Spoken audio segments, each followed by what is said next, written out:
Hi, Deacon Bruce here. The other day I was doing a baptism, and during the rite we talk about receiving the light of Christ. We take the candle and we light it from the Paschal candle. And as I was reading those prayers, I started to think about it from an adult perspective. And I thought I'd share with you this morning, the actual rite itself. It says, "Receive the light of Christ, parents and godparents. This light is entrusted to you to be kept burning brightly. This child of yours has been enlightened by Christ.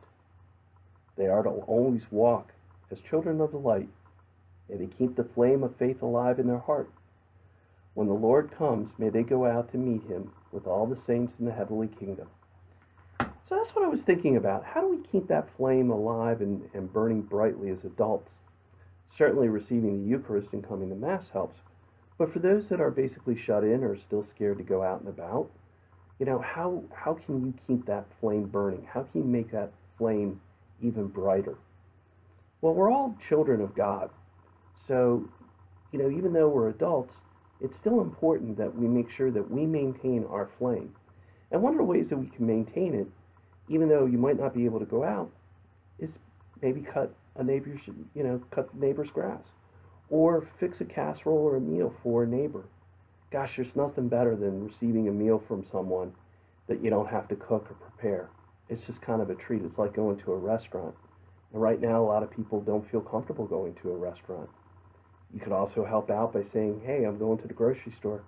Is there anything I can pick up for you?" These are the little things that keep that candle burning brightly and shining. It's kind of like that passage in we hear in the Gospels. Nobody lights their candle and puts it under a bushel basket. Now's the time to make sure that your candle is not under that bushel basket, but certainly burning brightly and going forward and helping others. So that's some of the thoughts that I had, keeping that flame burning brightly. And for all of us, we, for the most part, have a prayerful life. But there are some other things that you can do. We're certainly in some really troubled times, no question about it. One of the things you could do is, if they're out online, you could take either a 7 or a 9-day novena, and you could start to pray for peace. You could pray for the end of the pandemic.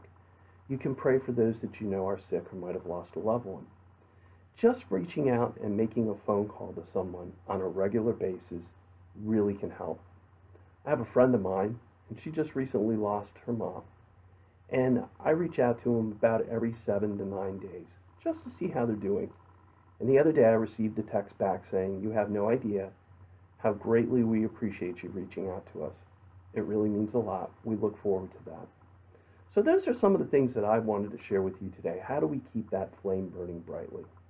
One of the ways is that we can pray for someone that we are very, very close to. Someone that is very near and dear to my heart, and that's Father Nicodemus. As you know, Father Nico is going to be moving on. And I've seen some tremendous transformations since when he arrived at St. Margaret's to now his departure. He's truly grown as a priest, and he's also grown as a friend to me. And I'm so grateful for his friendship, because I know that not only do we have a friendship, but we also have a very deep spiritual connection to each other. And because of that, it's a wonderful thing. And I know all of you are very close to him as well. So Father Nico, we thank you. Thank you for all your dedication, your service, the way you've guided and shepherded us. And I kind of think about when Jesus told his disciples to go out in pairs. Well, he's called you again to go out. And unfortunately, you're not going out with a pair. But if you think about it, you really are. You're going out with all of St. Margaret's.